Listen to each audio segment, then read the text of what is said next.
what you want, when you want it, where you want it. This is The Mesh. This podcast is sponsored by the 2019 Foot Candle Film Festival. This year's festival will be held September 27th through the 29th in Hickory, North Carolina. Learn more by visiting footcandlefilmfestival.com. We'll try not to too much talk over each other, but again, we are girls and we Agree to disagree. Okay, Moving on. well, the makeup bottle. It's like a cracked out T-bird from Greece. Yeah, I can see that. She's got that black hair. Welcome back to Chick Chat. It is your favorite guilty pleasure on the airwaves today. I think not just The Mesh, which is our network that hosts all these fabulous podcasts, but I kind of think, or I'd like to think, that we're your guilty pleasure for just making it through a day. Because let's be honest, we're moms, we're ladies, we're somewhat hip to things, but adulting is hard. Life is hard. And sometimes you just need a guilty pleasure to get you through these Tuesdays. Mondays, sometimes not that bad. Tuesdays tend to be pretty hard. Yeah. How you doing, Jeanette? Good. How are you? Good. How's the East Coast? You know, it's still hot, but it's fine. You know, we survived the hurricane, number one, first hurricane of the season. So that's right. That's right. Dorian came through, and luckily you guys did not have much issues, right? You were inland enough. I don't think North Carolina was hit that badly. I think there was some flooding on the eastern near the shore. Yes. But where I am inland, a lot of heavy wind and maybe some rain, a little bit of rain. It was fine. Yeah. I enjoyed the breeze. I was about to say maybe it cooled it off a little bit. I don't know, but I am glad that everything fared well for North Carolina. But of course, we know that like the Bahamas is not so lucky, and definitely been trying to follow that and see what's possible to do down there for them. But I hate all the devastation that storm brought to them. So let's are tough. Absolutely. You're just in the middle of the ocean and have nowhere to go, inland or anywhere, because it's just you're on an island. Absolutely. Yeah, so you always feel bad for them and worry about them more so than. I mean, we were hit pretty hard last year, but it's devastating when your whole country is just kind of underwater. So, well, and like you said, you don't have anywhere to go. Yeah. And it's so beautiful there, and the people are so kind and friendly. And I just, as much as I hate hearing all about it, there is that light that I enjoy hearing about the good humans out there that are doing things that they can, and stories coming out of there. So we'll continue to keep them in our thoughts and really cross our fingers for no more devastation to come anyone's way. Hopefully storms just enjoy staying out on the ocean. And hopefully you get a break from the heat soon. Everyone I talk to is like, man, it's so hot. It's hot. I mean, it's hot at 8:00 at night. I mean, and the mosquitoes are out now. And so it's not like pleasant to be outside, even when there's somewhat of a breeze. It's just, I come in every night like, oh, that was nice. And I wake up the next morning like my ankles really hurt because I've got lights all over them. Oh, yeah. Yeah. Well, I mean, I don't mean to be a downer or anything, but it's kind of chilly out here. Yeah. Highs in the 60s and kind of cool at night. I've got on sweatpants right now. Like I was contemplating getting a blanket before we started recording, but whatever. That's nice. My air conditioner's gone out twice this summer because it's had to blow constantly all day. Whatever. It's overheated. No big deal.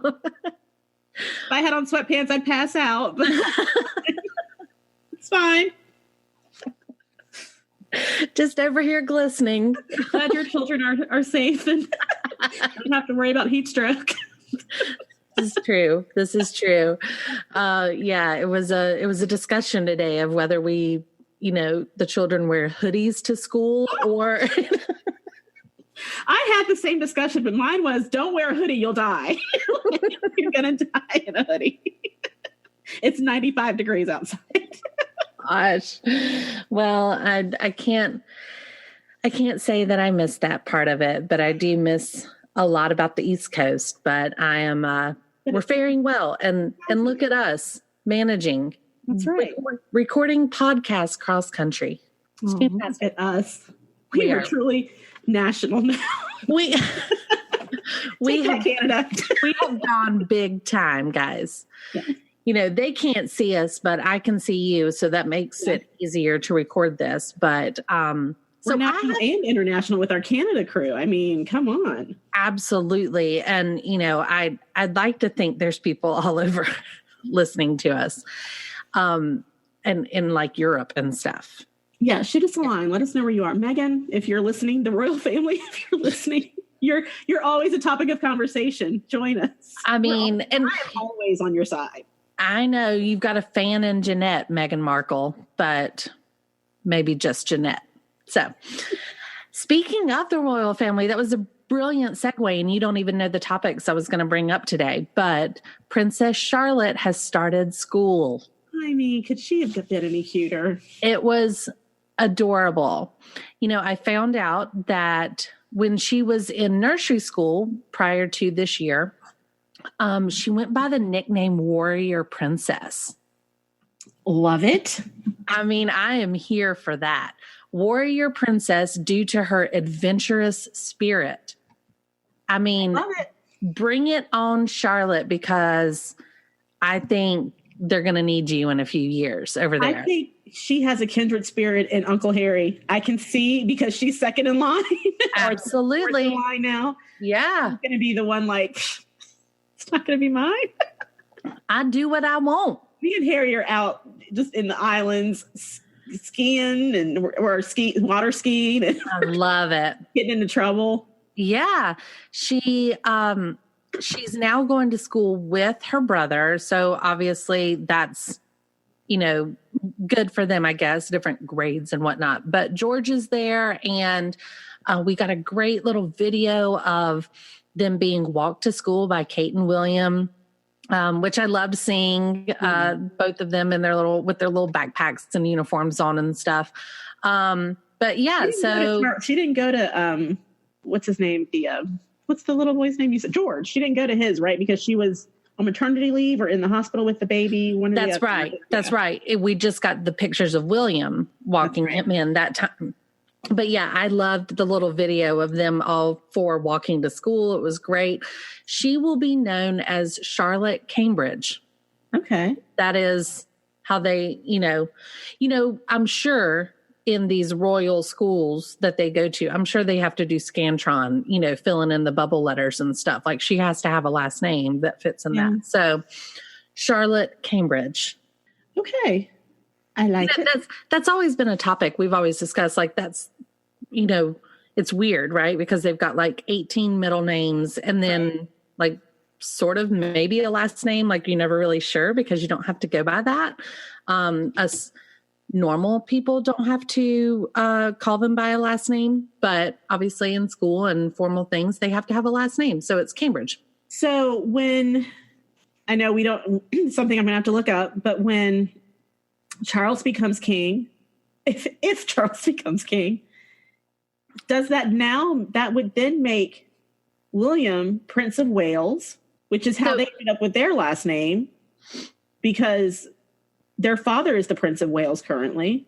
Well, that's the thing. Does your name and title change when that? I thought the Prince of Wales was the heir to the throne, but I don't know. You mean the title itself is the heir to the throne? Yes. Yeah, I don't know. I don't know either, because then they would no longer be the Duke and Duchess. I mean, they would still have that title of the Duke and Duchess of Cambridge, but then they would then become the Prince and Princess of Wales as the heirs to the throne. And Charles would just be... He would be king. Right. He would be the monarch. I don't know. Because isn't Prince... It's the Queen's last name is Windsor, right? Yeah, I mean, isn't that the house that they're in? The House of Windsor, so I thought that was like kind of her last name. You know, they just take last names. I don't know that they really have a last name. They have titles. So... Right. And... Because technically, Charles, under Philip. Philip was Mountbatten, Right. So their name is Mountbatten Windsor, right? but he's the Prince Charles. of Wales. Right. And now he's the Prince of Wales. And so I guess William and Harry's name was Wales when they went to school. Was it? Yeah. Really? Yeah. William Wales? Or maybe it was Windsor. Maybe it was Mountbatten Windsor. It was something. It wasn't Cambridge. Right, exactly. You know, I'm going to need you to do some research. I'm going to research that because I need to know the family tree. It'll confuse me. I'll get frustrated. I'm going to do it. I need to know who to send my pen pal letters to. Cambridge, Sussex? This is important, people. Like when I'm stalking Zara, what do I call her? I need to know these things. I want to be polite about my stalking. I need to be proper, please. Right. I don't want to break any protocols because if I do that, there goes my chances of ever meeting them. Clearly, my security clearance is gone. Right. I need to pass this whatever security clearance they have. I need to pass. So, well, that is your homework. That's your homework is to figure out what William's name's going to be. When he becomes the second in line, the heir to when the he becomes exactly. When he becomes ready to the up and you're next in line. When you're about to be king. When your dad takes the throne for like a year or two, what is your title going to be? I mean, here's hoping. So yeah, that's what your charge is. And the reason I kind of wanted to bring up the whole nickname thing, one, I think Warrior Princess is just adorable. And that people recognize it and aren't scared to like say it, you know. Mm-hmm. But that kind of leads me into who I would like to name our warrior princess of this episode. I think maybe that's something we're going to have to start doing is every episode we designate a warrior princess that we are proud of and want to give shout out to. And today I'm giving the Warrior Princess Award to Demi Lovato. Oh, I know. I have been on the fence about Demi over the years. You know, I mean, girl breaks your heart. She gets, she's had some problems and they are things that, you know, are unfortunate and have caused drama within her life. But the reason I've always kind of stuck around with her is because she's been very open about them. And I do think that that's part of her role, you know, is if you're going to be in the spotlight and you're going to have these issues and you want to, you know, maybe what she's doing is helping other people, right? Right. But she recently posted a photo on Instagram of herself in like a maybe a tropical area somewhere. I don't know where she was, but she's in a bathing suit. And she's getting out of the water and kind of looking back at the camera, like she's got one leg posed up, if you will. And her picture was unedited. On purpose. She posted it. Okay. I'm going to share this with you so that you can see what this picture looks like. Nobody else at home is going to see it, unfortunately. However, do you see this picture, Jeanette? I do, yeah. Okay. Her post says, "This is my biggest fear, a photo of me in a bikini, unedited." And guess what? She posted that. She's like, "I'm so tired of being ashamed of my body and editing it. And so that others think I'm their idea of what beautiful is. It's just not me. This is what I got. I want this new chapter in my life to be about being authentic to who I am rather than trying to meet someone else's standards. Here's me, unashamed, unafraid, and proud to own a body that has fought through so much and will continue to amaze me when I hopefully give birth one day. It is such a great feeling to be back in TV and film while not stressing myself with a strenuous workout schedule before 14-hour days and depriving myself of a real birthday cake rather than opting for watermelon and whipped cream with candles because I was terrified of real cake and was miserable on some crazy diet. Beep."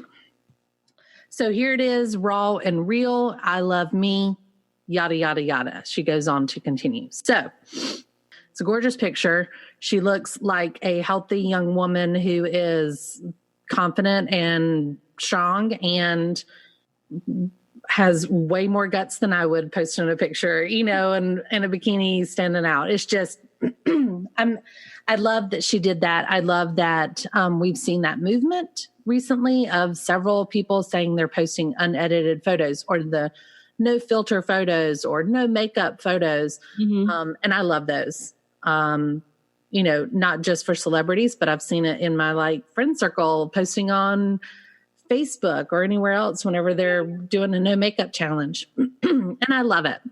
So I am here for her. I'm here for it. And I'm proud that she did that. Yeah, I agree. She looks beautiful, and I'm all for her being our warrior princess for today. Absolutely. So I encourage everyone to go check that out, support her, support that movement, because why should we have to edit everything that we do and everything that we post and everything that we say, you know, when it's maybe not really who we are? And she's kind of tired of it. I don't know what she's talking about coming back to TV and movie. Have you heard anything? What is she doing? No, I haven't. I don't know. Yeah. I'm not really sure what she's going to be in. Maybe she's making more music, maybe? I don't know. I don't know. I'm going to keep my eyes open, though. She apparently posted this on National Cellulite Day. It has its own day. That's what it says. It says hashtag National Cellulite Day. I don't know if Demi made that up or whatever, but I'm here for it. That's fine. She also refers to it as cellulite. Oh, I get it. Yeah. Yeah. Okay. So, yeah, at first I was like, Demi, if you're going to post this, learn how to spell. But really it was cellulite. Yeah. So anyway, please look that up, support her, and let's keep that movement going. Let's start a whole new revolution behind it. And you know, and I'm really working on my segues because I have another one with this. I found this article the other day. Wanted to bring it up. Did you watch Friends growing up? Yeah. Do you still watch Friends? I do. You know, I'm one of those, I have to miss an episode for a while to love it again. I can't keep watching the same things over and over and again. So I took a hiatus, but I've started coming back to them just like within the last couple of weeks. Okay. So you may or may not be aware, but the 25th anniversary of Friends premiere is coming up. Meaning obviously 25 years ago, Friends premiered on Must See TV. And I have seen around a lot of celebrations that are happening in the Friends honor. Even at our local movie theater here, there's a poster up. They're going to have like a Friends marathon of one episode from every season in the theater. And they're selling like limited tickets on the day of the 25th anniversary. So, you know, I don't know. It's strange. It seems like it wasn't that low. But so this article I was reading was talking about how, again, one of our popular topics, reboots, have been happening over and over again. And, you know, everybody always says they want a Friends reunion, you know, not necessarily a reboot. It's more of a reunion. Where are they now? What are they doing? Let's have a Friends movie. Let's do this. I'm not sure that I'm 100% behind that, but this article really addressed how, Friends holds up a little bit. Like right now, you could watch Friends and a lot of it's still relatable, you know, and people think that it's pretty timeless, that they don't need a reboot. You know that it's dated. They're not all sitting around on Facebook or anything else right now, but the topics are relatable and whatnot. So this article's mentioned how Friends has that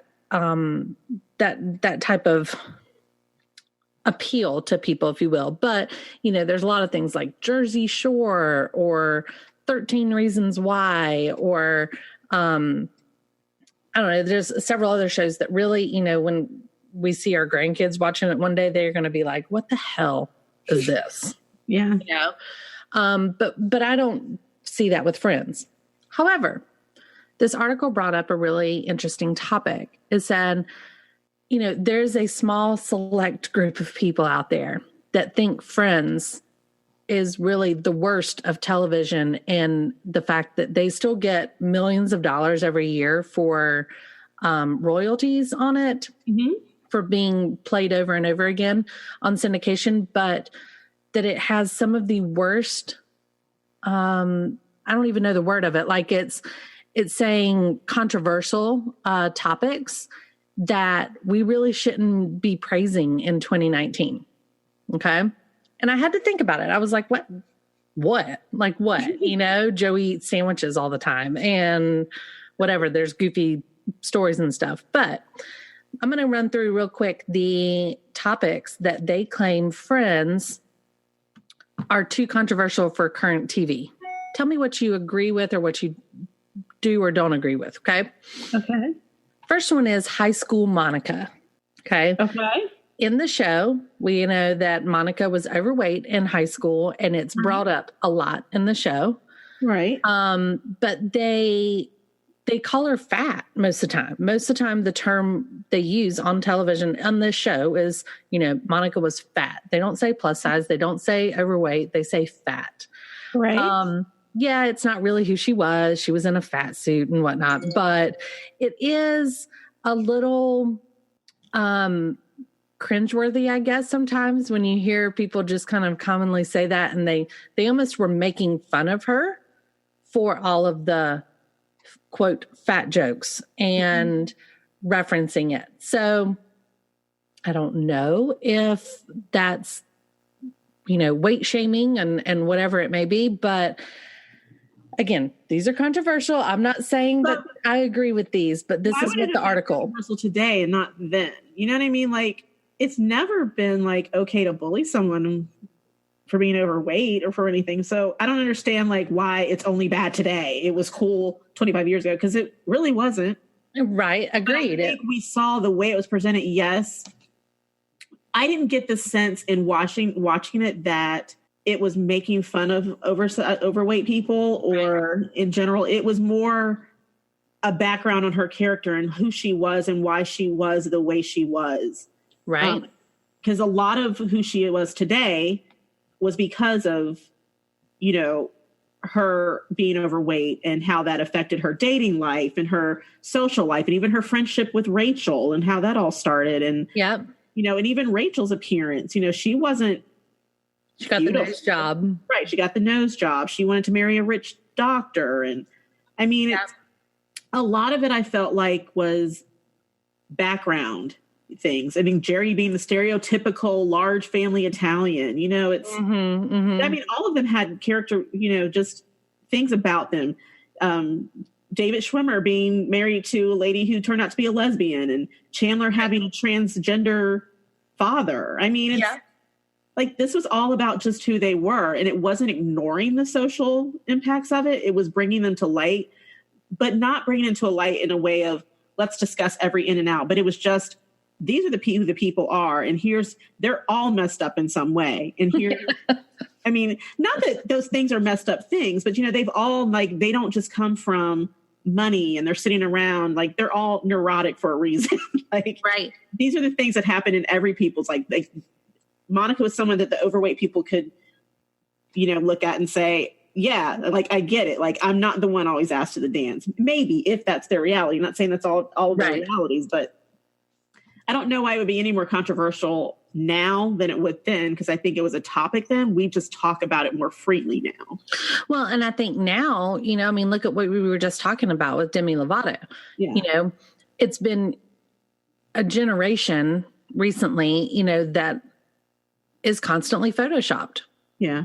And so now it's coming back around to people saying, screw Photoshop, like screw this editing. I want to be who I am, and that's okay. Yeah. And I think this article is kind of saying like, hey, they kind of made light of it a lot, but it wasn't ever, you know, nowadays you kind of hear the conversation followed up by healthy diets and how to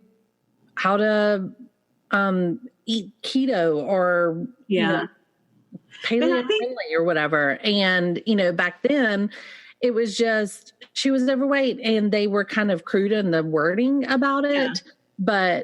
And they were kind of mean to her, like in some aspects, like Chandler just didn't want to date her and all that stuff. But I mean, at the same time, when she was overweight, her character, you always saw eating a carrot or just doing this. Right. And she evolved into being a chef because she liked to cook back then too. She would just eat all the food. Yeah. So she channeled that energy into becoming a chef.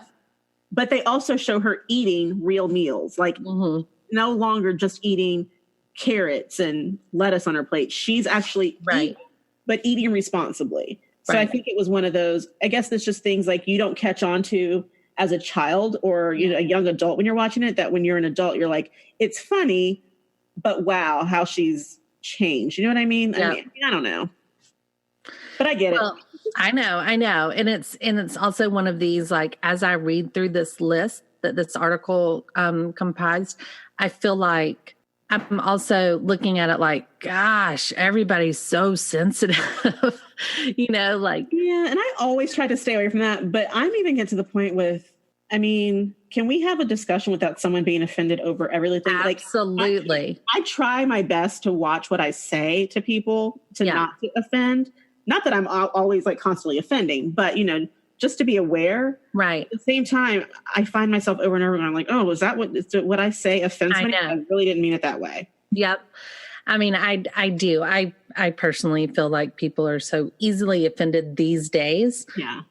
That it is very eggshell sometimes. And that's a lot of what this article comes across as to me. But I do think it's interesting that somebody pointed out these things because they are topics that are brought up in some of our other discussions we've had on other shows. So the next one goes into the storyline of the male nanny.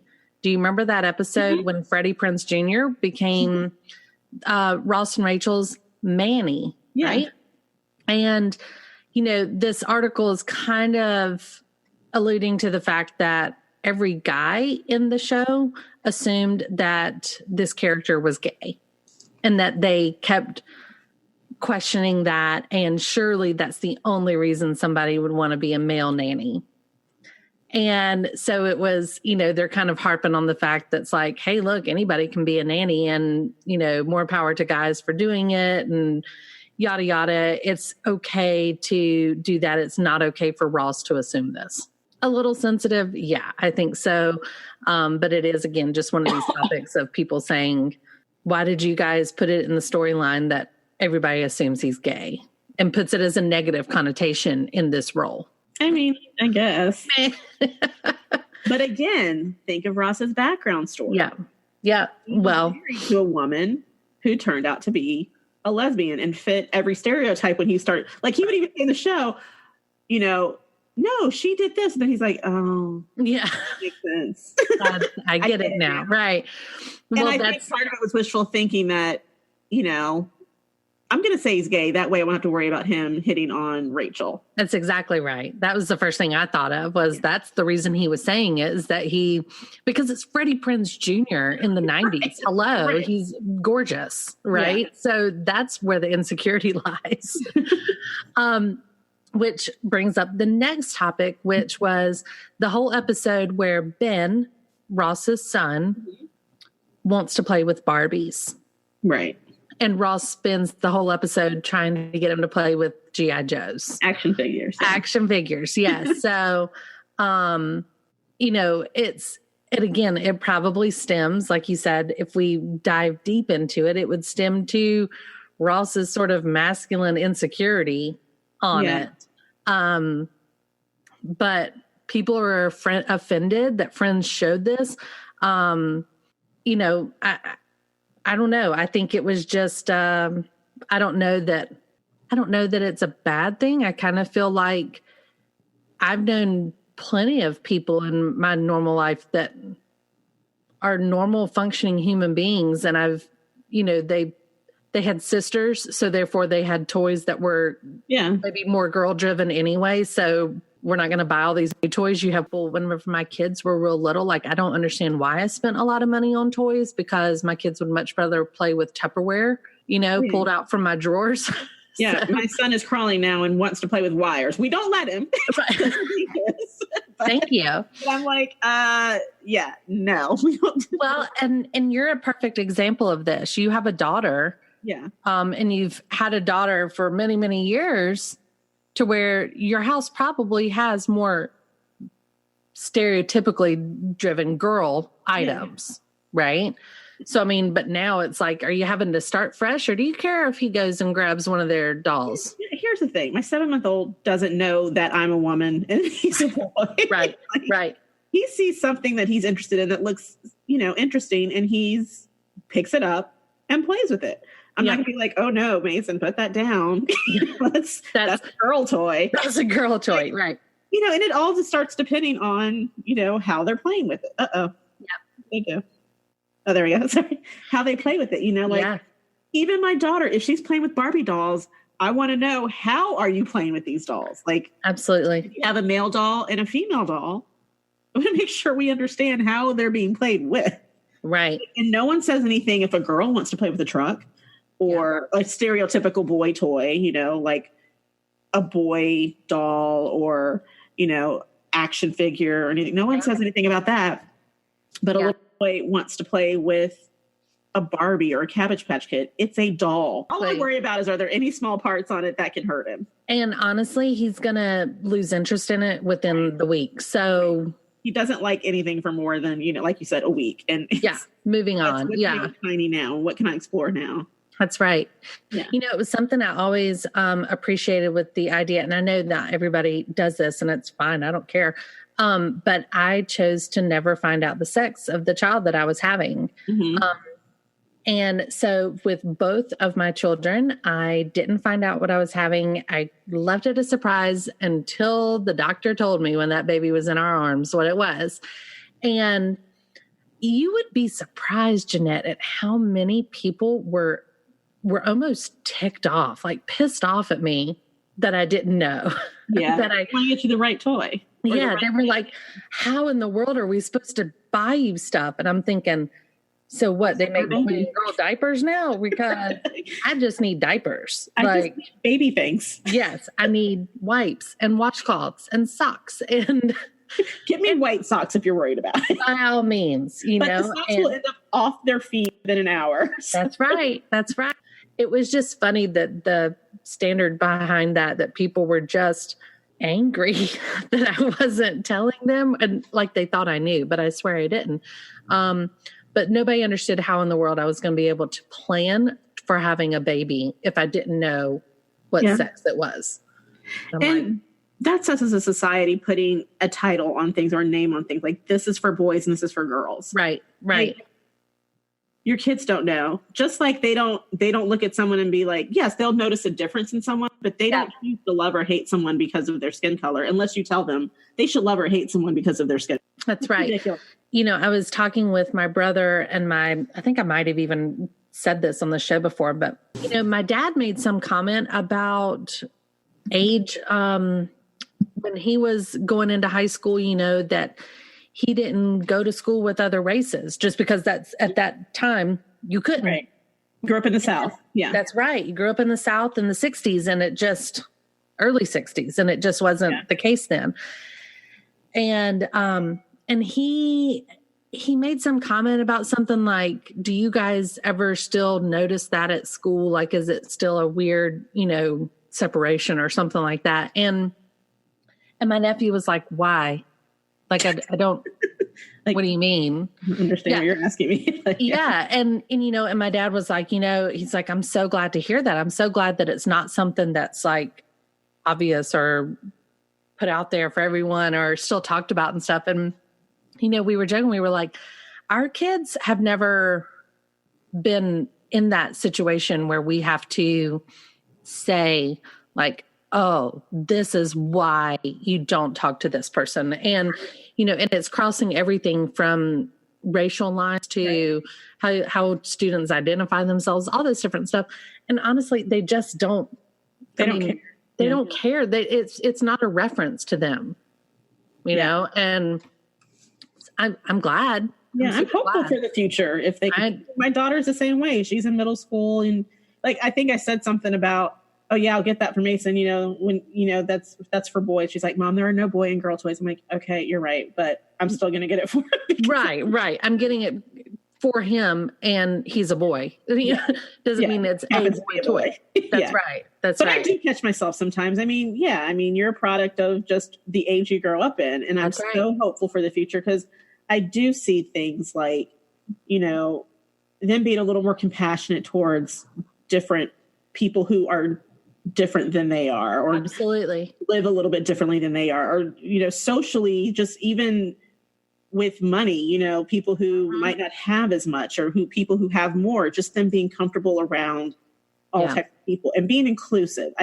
It's just, I'm hopeful that trend continues, that the majority tend to be more inclusive.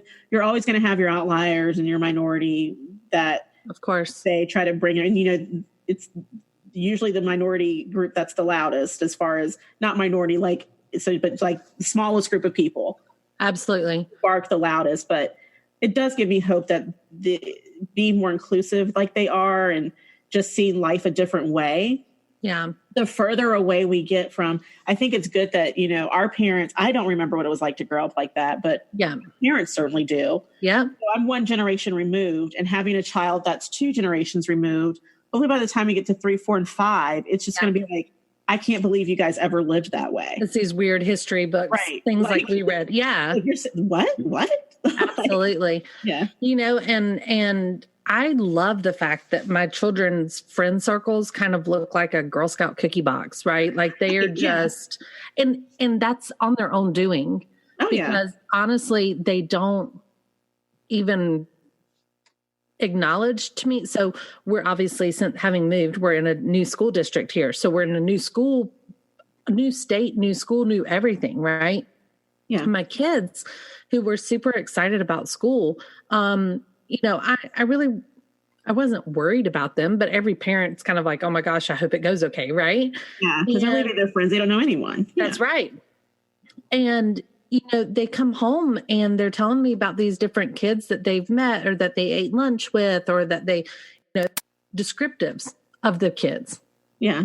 It's just their names, you know, and I don't, will not go on forever, because I do like to know my friends, or my children's friends, but I don't know anything about these kids. Right. And for now, I'm okay with that. You know, when they start hanging out at their houses and stuff like that, that's different. You want to know their family, like make sure it's safe over there or whatever. But it's like they don't come home and tell me anything other than, oh my gosh, I made a friend. Yeah, and my daughter does the same. Like she'll be like, Mom, you know, the girl with the blue shirt, or the blue belt. Like, they all have on blue shirts. Like, can we be a little, like, give me another detail? And she's like, Mom, I don't know, Mom. She's got the ponytail. Do you see her over there? Her hair's curly. And then, like, I'll end up saying, are you talking about the little black girl, the little brown girl? Like, Mom, don't identify people by their race. I'm like, I'm not trying to. I'm just trying to narrow down who you're talking to, because there's 10 girls over there. I'll do the same thing. And I'll say it to my daughter, and she's just like, oh, well, yeah. You know, like, yeah, she is. But, like, you know, not that it matters. But yes, Mom. Like, okay. Yeah. It's so I love that. I love that about it. And it's great. But you know what I also love, like, and I don't know if this is true for your daughters, like my daughter is fully aware of it. Like she's fully aware that there's differences in people, like races and, you know, even gender identification and just like homosexuality. Like she just feels like that's just more information about that person. It doesn't influence her thinking of whether or not she's going to be friends with that person, or whether she likes that person. Yes. Or can include that person. Absolutely. If nothing else, I think even more so, she's more aware to make them feel included. But so I'm not saying that she's completely blind to this or unaware, which, you know, there's something to say about that too. But I think there's something more to say about, like, she's fully aware that there are differences. She's not nice. That's right. You know, like she sits with people that she has things in common with. That's right. Boys, girls, you know. Yeah. Different ethnicities, you know, it doesn't matter to her. She just wants to be around people that she's comfortable being around. Yeah, absolutely. Make her feel better about herself, and she does the same for them. Yeah. I mean, my youngest daughter, like, you know, she was the least one I was worried about moving out here, just because she'll make friends with the light pole. But she, you know, her big thing is, you know, I'll always ask her, like, you know, oh, yeah, so you guys are friends now? And she's like, oh, yeah, they're so funny. Yeah. Yeah. You know? Yeah. And then it's the same thing with her teacher. She's got a male teacher this year, which is her first time having a male teacher in this grade. And it's only 3rd grade. So, you know, And I love that she does have this male teacher and all. She was so excited about it. And I asked her the other day, I was like, so you're really liking your teacher, right? And she was like, yeah, absolutely. And I was like, what's your favorite thing about him? She's like, oh, he's so funny. Yeah. You know, and I mean, they just, that's what she likes. She wants somebody that's funny, and she thinks her friends are fun to be around then. You know, she doesn't care what they look like or anything else. They're just funny. And this one makes me laugh, you know? Yeah. But So I think it's also, not to toot our own horns, but, you know, something to say about the way that the environment that they're being introduced to. Absolutely. You know, the environment they grow up in. You know, if their parents don't ever mention it as being an obstacle or something that you should stay away from, Yes. they would think it's odd if we're like, well, you know, are you sure you want to be friends with that little girl? I mean, Yeah. Yeah, no. We haven't been introduced to that. We've done a good job of saying people are people. Like, it doesn't matter. Yeah. I mean, I love it. Look at us. Proud parenting. Look at us. Gosh, my goodness. Well, speaking of the racial side of things, of this article that are bringing up these crazy things about Friends. Yeah. The next one that he discussed was the cultural references made when Monica had her hair braided in the Bahamas. So when they went down there and Monica's hair hit the humidity and it poofed out because of her style of hair, which, amen, I can relate with. Humidity does a number on my hair. I actually used a meme of her in that episode yesterday when talking to my friends about, like, what's the weather like? Like, this is me right now. Yes. Yes. So she goes and gets her hair braided, and she loves it. One, because it's got the beads at the bottom that make noise when she walks, but also just, again, it's not super poofy, and she can operate on a normal basis and enjoy her vacation, right? But it was, of course, the people, the naysayers out there saying that was culturally offensive. But I think that's now because people accuse the Kardashians of it, because yes, there was a time when like Black women have been getting their hair braided for years, like cornrows or whatever you want to call them, boxer braids, whatever you call them. They've been getting their hair braided for years. But I think part of the sensitivity of it is now it's a hip thing to do.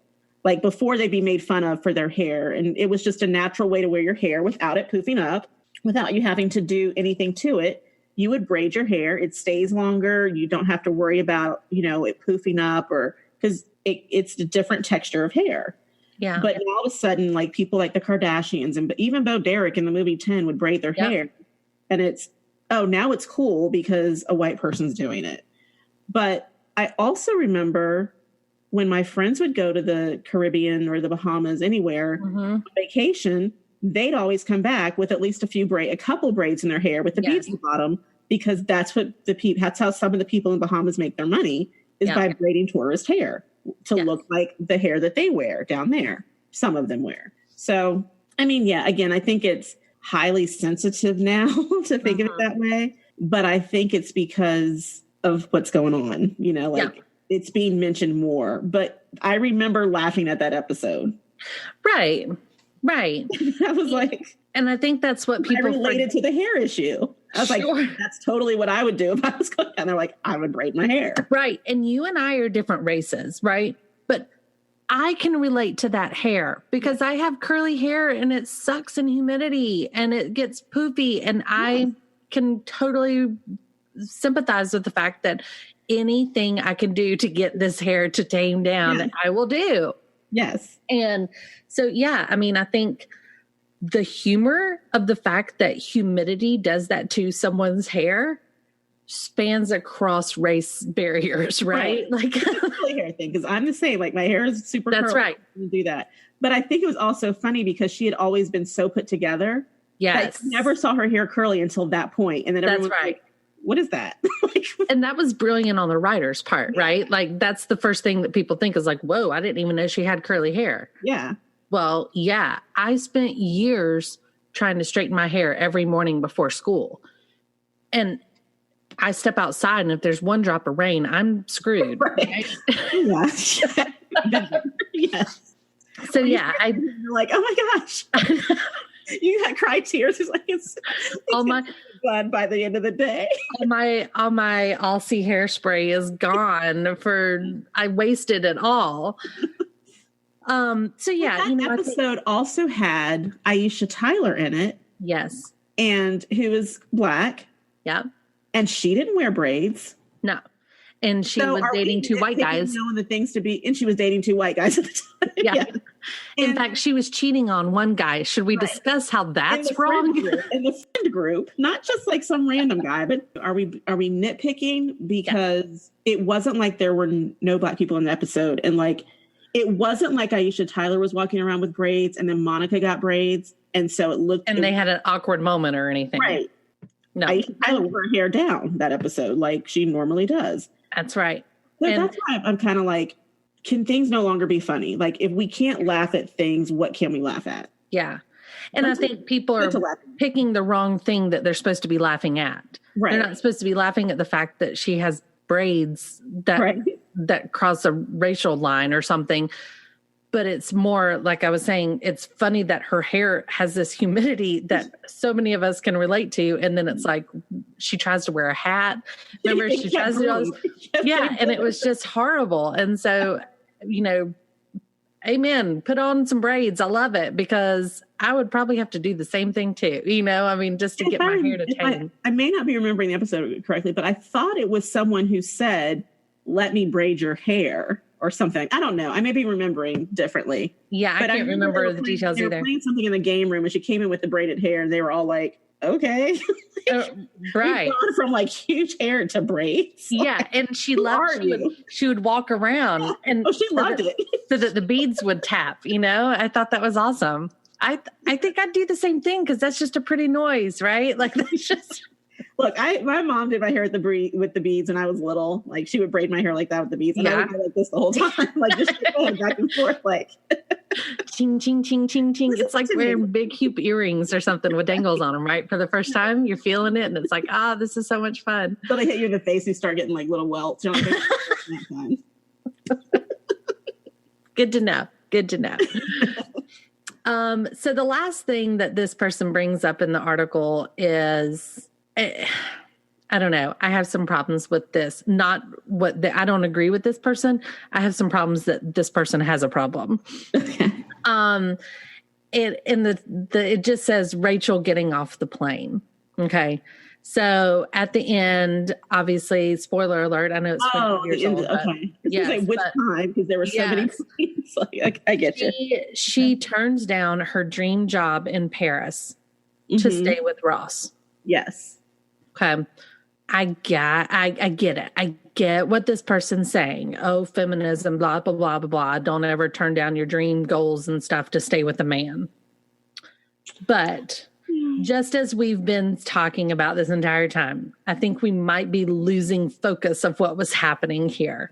What I think this guy's forgetting is it's a TV show. Right. And it was ending.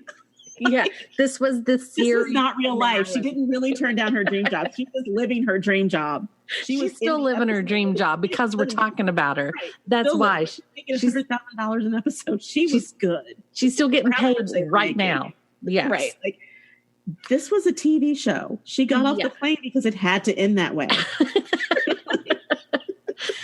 I get what they're saying. They're saying like, oh my gosh, don't ever do this because, you are amazing without a man and blah, blah, blah.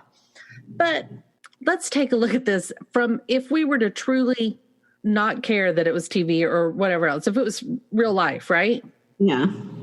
And these were my friends, I guess there's that sappy side of me that's kind of like, you know what, if you love and want to be with somebody, you're going to kind of do whatever it takes to make that happen.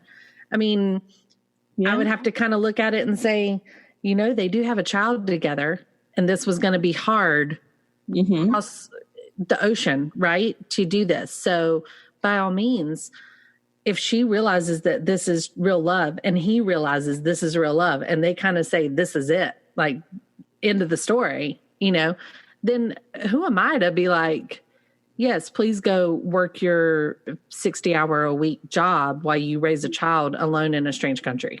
Yeah. whatever. Maybe I'm kind of sappy and sentimental that way, but I mean, I don't think it's any less of somebody. I don't think any less of a female for maybe choosing her love and happiness, right? Yeah. You know, I mean, if that's because we don't know why she took the job. Maybe she thought there was no future with Ross, so she was like, "I'm just going to go start over." yeah, But I'm surprised. I don't know if it was a male or female that wrote this article, but I'm surprised he took issue with that more than he did with the fact that it's a he female. went to England to stop a wedding of Ross and then decides to go on his honeymoon with him, even though he didn't get on the plane. That her getting off the plane bothered you more than her going to stop someone else's wedding. Someone else's wedding, Right. Not her own, but somebody That's else's. right. And that was her whole purpose. And then when presented with the opportunity to go on the honeymoon that was meant for someone else, she was all for it. Yeah. I mean, how do we take issue with that? Exactly. I think this is, again, one of these like, oh, you know, they shouldn't have ended up together. It shouldn't have been that she drops her dream job. She's a strong woman. She should have blah, blah, blah, gone on and on. But like you said, I mean, yeah, it's a TV show, first of all. But second of all, it's just relax, you know, like not everybody has to be this. And you know, I don't think it makes women any less strong to be in love or supportive of their husband. Doesn't mean that they don't have their own lives. Doesn't mean that they don't, you know, can't have their own careers and stuff. But by God, you can be happy. Yeah. I mean, whether that meant Ross getting on the plane with her, I think the whole point of it was seeing the six of them together at the end of the show. That's right. That's have exactly Rachel right. go off and be like, "Oh, okay, she's in Paris," and then everyone walk out of a different door. Yeah. And say, okay, see you later. You know, I mean, it was like Right. had to end the way it started. I mean, Yeah. No, I don't know. I always liked that episode at the end. I always thought, you know, I mean, yeah, that's what we're supposed to see at the end, right? right. But we didn't talk about. She wasn't offended by any of the promiscuity, Right. any of the like hooking up with each other at some point. Cheating, Joey being Nothing with promiscuous. Womanizer. Yeah. Nothing with, you know, there could be so many things. Phoebe like carrying her brother's babies, Right. her brother marrying his teacher. I mean, there's so many. Ross dating a student. Right, Ross dating a student. There's so many things you could have picked. And they picked that Ross actually and Rachel fell in love. Yeah. Monica dating her optometrist. I mean, like Her parents' friend. parents' friend. I mean, come on. The things that you picked are things that, yes, you're offended by today, but you're offended for the wrong reasons. You're nitpicking. You're super sensitive for the wrong reasons. And you're taking it out of context. Yeah. Talk about present it in the framework of the entire show, and then tell me that you should be offended by it. Yeah. Talk about, you know, Monica's weight as part of her background story. Right. And her relationship with her parents and with her brother and with Chandler even, and with Rachel. Talk about her hair, you know, as, you know, this is the first time we've seen this group go on a trip together outside of the coffee shop. Yeah. And they're in humid weather. She had a real reaction to people with curly hair. Yeah. I guarantee That's there was it. someone on the writing team with curly hair Absolutely. who had gone through that, who was like, this is hilarious. And everybody who had curly hair, because I thought it was hilarious, I was like, yes, that is exactly what happened. Been there, done that. Yes. So, I mean, yes, if No. we take things out of context, out of everything that we do or say, you can be offended by a whole lot of things. Yep. But if you present them in context, I mean, like Friends is the type of show, like you were talking about the Netflix shows now that our kids watch or, you know, will watch one day. But Friends is one of those shows, like I still use lines out of that show. Like when we move anything in the house, my husband and I together, I'm always like, pivot. Pivot. He knows exactly what I'm talking about. He's like, Of course. shut up. Of course. I'm the same way. And everybody had their little catchphrases. I mean, how many times, of course, you've heard people be like, how you doing? You know, and I mean, could we be any more sensitive? Right. Yeah. Right. Yeah. So I totally get it. I mean, I think Friends is fairly timeless, Yeah. right? I mean, that's one of the very rare shows that I do believe can pull that off. So their anniversary is coming up. Celebrate by watching some of the most offensive episodes you can find, and let us know how upset you are. Chandler cheating or having an affair with a married woman with Janice, and then dating Joey's girlfriend at the same time. Joey's girlfriend. Yep. But hey, that's all good. Losing a baby on a bus. It's all good as long as Rachel doesn't get off the damn plane, right? That's right. If she would have just stayed on the plane, everything would have been good in Friends. Everything would have been fine with Friends. Hey, this is Andrew Moose from the Street Circle Drive podcast here on The Mesh. Interested in promoting your business to an online audience? Your ad could be right here. Consider advertising on the Mesh Podcast Network. Head over to themesh.tv for details. So, hey, I don't need to get into much discussion, but I have some big news. Okay. I watched Braveheart for the first time this past weekend. For the first time? First time. I'd never seen Braveheart. Does your brother know this? He does. And is he a little disappointed in you? I have two brothers, right? So my middle brother, my oldest brother hosts Foot Candle Films here on The Mesh, right? And reviews films and shows and movies and is all about the movies. Right. My middle brother enjoys movies as well. Like that's just kind of a family trait. But that middle brother, he wants bagpipes played at his funeral one day to the tune apparently of Braveheart music. Oh. I mean, we're not a big fan. We're not Scottish. We're not any of that. Yeah. But for some reason, we were on this topic a while back and we were all talking about things. And he made it very clear, bagpipes at a party in the tune of Braveheart. And I made the comment, maybe I should watch it before then. And I was almost kicked out of the house because he was like, what are you talking about? You've never seen it. So much that he went into my TV and set up a recording for when Braveheart was coming on. He found it and he set the recording. So I kind of mentioned it to a couple other people that I was, I'd not seen Braveheart and all. And I mean, I was outcasted. I was put out on a ledge out here in Washington. Like people are flabbergasted that I'd never seen Braveheart. I mean, it's been some years since I've seen it, but I've seen it. It was very long. I watched it and nobody told me that joke. Nobody told me that thing was 4 hours long. Oh, yeah, mark out half your day for that. But good gravy. I'm sitting there and I put my kids to bed. I paused it to put my kids to bed. Then I came back down, was watching it. I paused it again as my husband went to bed. He was like, are you really going to stay up and watch this thing? I mean, my husband can quote it. I didn't realize this, but he can quote the whole movie. Oh, gee. I was like, what?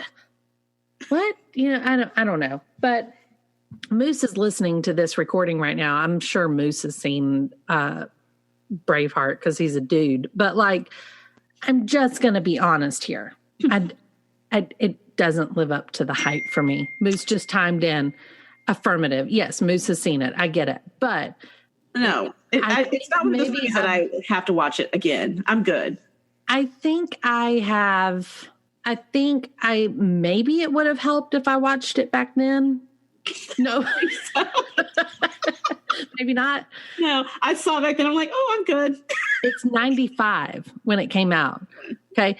Wes, my husband, was even standing there telling me where he was and who he was with when he first saw it and the emotions that he went through when he saw it in the theater and blah, blah, blah. And I was like, don't remember any of that. I'm watching it going, I don't know. I think Mel Gibson is playing the same role he always plays. And there's a couple really bad actors in the movie. And everybody was all Wes kept nudging me, telling me this is a big part. This is a big part. This is a big part. I've seen all the parodies. I've seen all the references to that big speech he gives on the horse. About this freedom. I vaguely remember. Again, it's been years. It's been probably 95. Yeah. So, I've seen all these references and Wes is sitting over there almost with tears in his eyes being this is the pivotal point. This is one of the most inspiring speeches you'll ever hear in a movie. No, wasn't moved by it at all.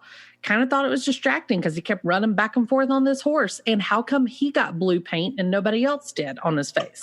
Like, he got to go get war paint and he left the rest of the group out except for his like 3 best buddies, you know? They look cool.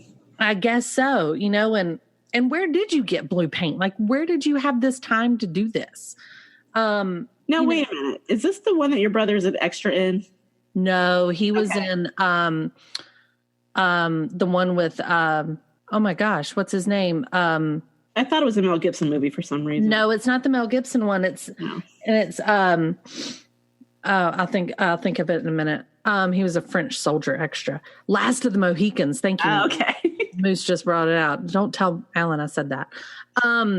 So yeah, I don't know. There's this whole storyline in the movie Braveheart, spoiler for every other 6 people that haven't watched it in this world apparently, but there's this storyline where at the very beginning, you know, we find out that the Scottish are setting a rule that they get to have their way with the women of, not the Scottish, the English are setting this rule that they get to have their way with any Scottish women the night of their marriage before their husband gets to. Mm-hmm. Because they're trying to, quote, breed out the Scottish. Okay. Mm-hmm. I get that. Okay. I get what that was going on. Like, I understood that part of the movie. Is the author of that other article offended by that? Yeah. Maybe we need to bring back all 90s references. Other things you should be offended by. So, you know, at the very end, not the very end, but close to the end, Mel Gibson, who the entire movie is avenging his wife's death. Mm-hmm. Okay. The whole movie he has spent dreaming and fantasizing about her and waiting to be with her again. And over the fact that these guys tried to have their way with him. She fought them off and then they burned her at the stake or whatever. Mm-hmm. They sliced her throat, but they tried. She bit their cheek off, right? Yeah. He finds out about it. He's mad. And she gets caught still, like, trying to run away. So he spends this whole fight for this. And yet he goes and Queen of England, and gets her pregnant. Mm-hmm. And I'm appalled. I'm appalled at the end of this movie. And I'm sitting there looking at Wes going, what? Why would he do that? Why is he stooping that low? And all that? Wes is like, this is the most important part. He did this for this and all. And I'm like, he was dreaming about his wife. Mel Gibson, you waste of my time. Slime ball. I guess it's one of those, you have to be into that stuff, I guess, but. Well, I kind of usually am. Like, I really kind of like historical and that type of movie, I guess. I'll tell you my favorite historical movie. You're going to be like, what? Please. Anytime it comes on, and my husband's the same way, we'll watch it together. Troy with Brad Pitt. I've never seen it either. Love it. Really? I don't know what it is about that movie, but I love that we watch it. When I say if it's on, we will watch it. Anytime it's on, we will watch that movie. Like, I've never even known that it would be on. Like, I didn't. Oh no, it's on all the time.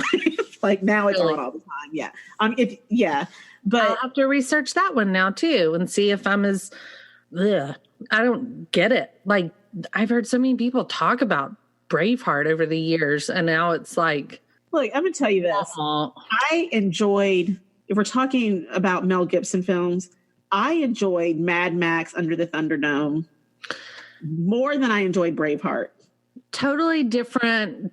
Completely different. But I would rather watch that movie again. And I have no desire to see it again, but I would rather watch that movie again than to watch Braveheart again. Well, did you ever see The Patriot that Mel Gibson was in? Not the Jean-Claude Van Damme one, but I've never seen a Jean-Claude Van Damme movie. Okay. The Mel Gibson Patriot is all about Swamp Fox, Francis Marion in Charleston, you know, back in the Civil War type stuff. So that one I watch and I enjoy. But Braveheart to me was a combination of The Patriot and Robin Hood, Prince of Thieves with Kevin Costner. I like that movie. I kind of like that movie too. That's why I don't need to see it again in Braveheart.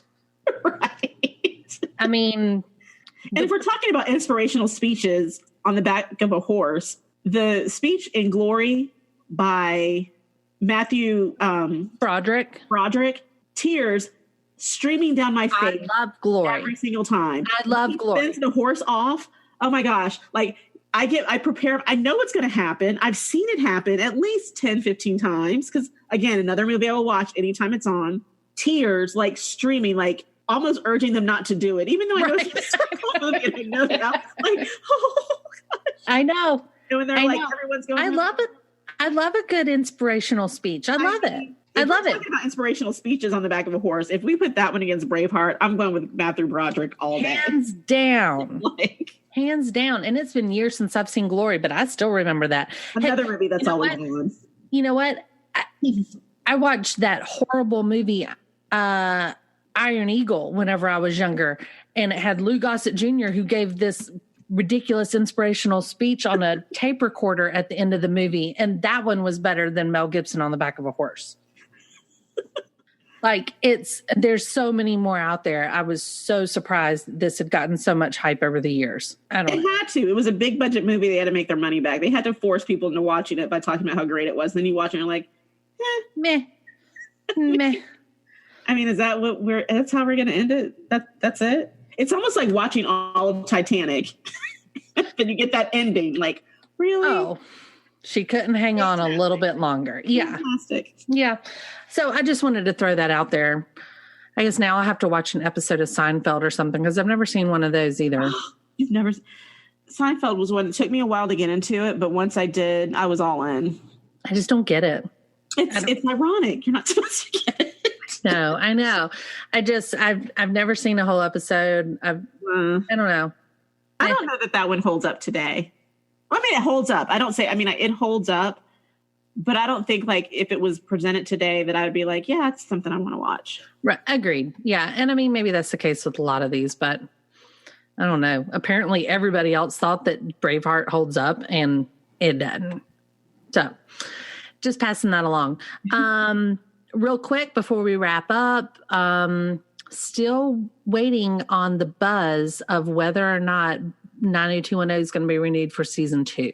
Because tomorrow's the last episode, right? Final episode of season 1. They keep referring to it as season 1. I hope it comes back. I have thoroughly enjoyed it. Can I tell you that I am enjoying Shannon Doherty more than I thought I would? Like, you know, I'm surprised that I'm okay with her and that like she is making me laugh. Yeah, she's making me laugh. Every episode, like you're called up, right? Yeah.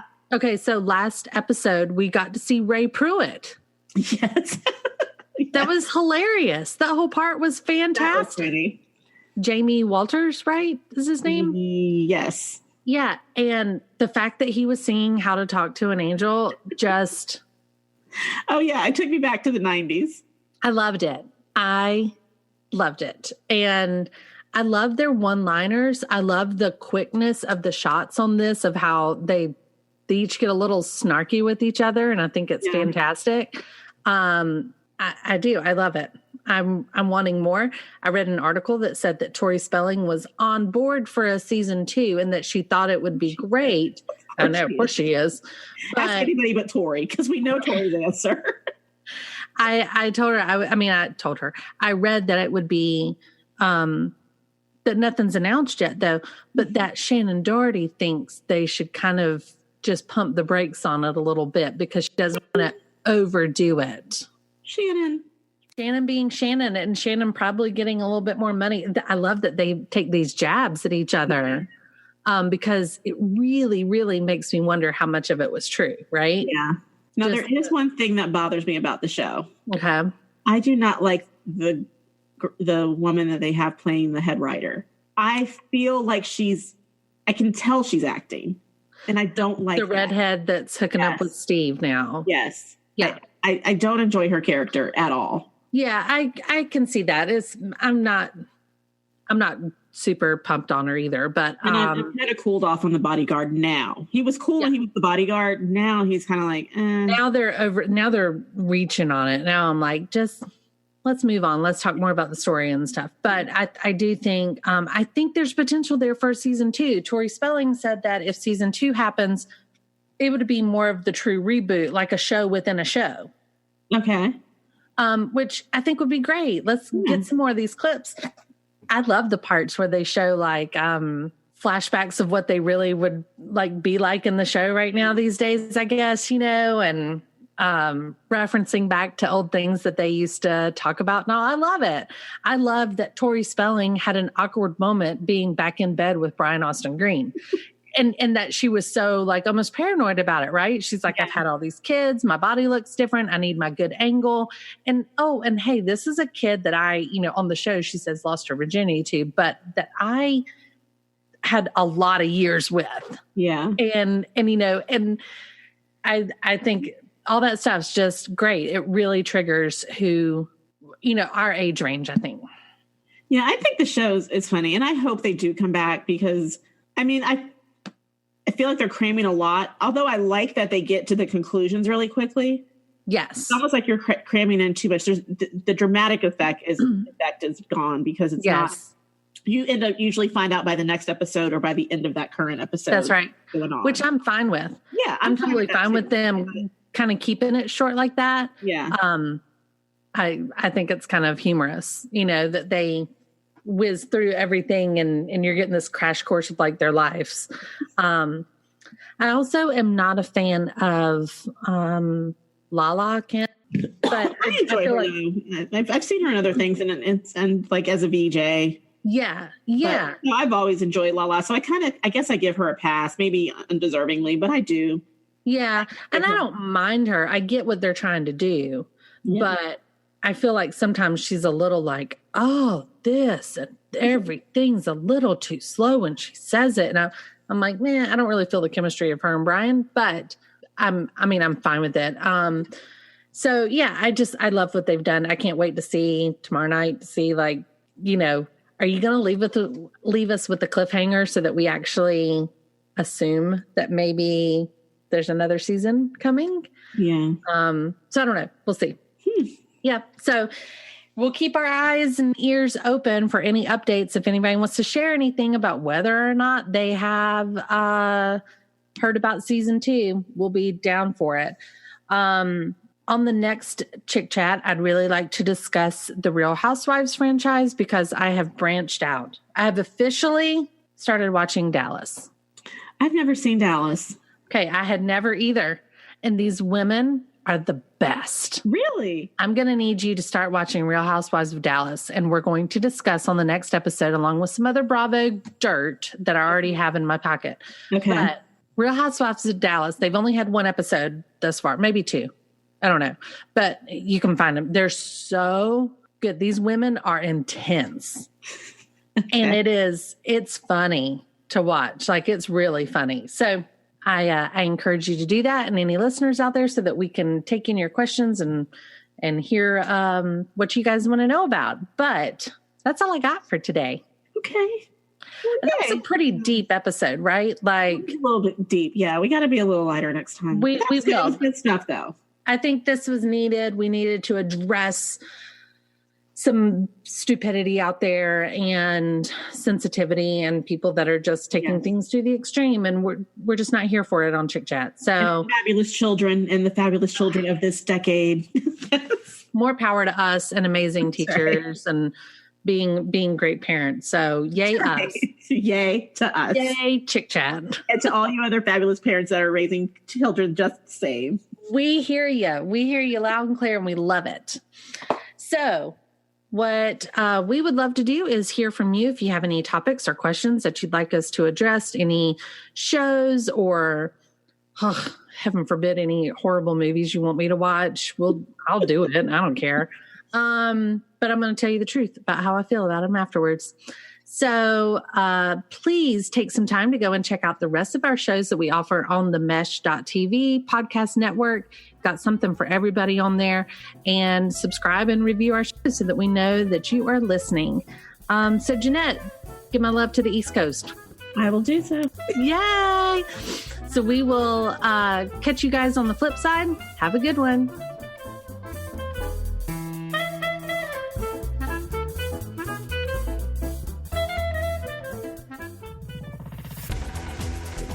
You've been listening to The Mesh, an online media network of shows and programs ranging from business to arts, sports to entertainment, music to community.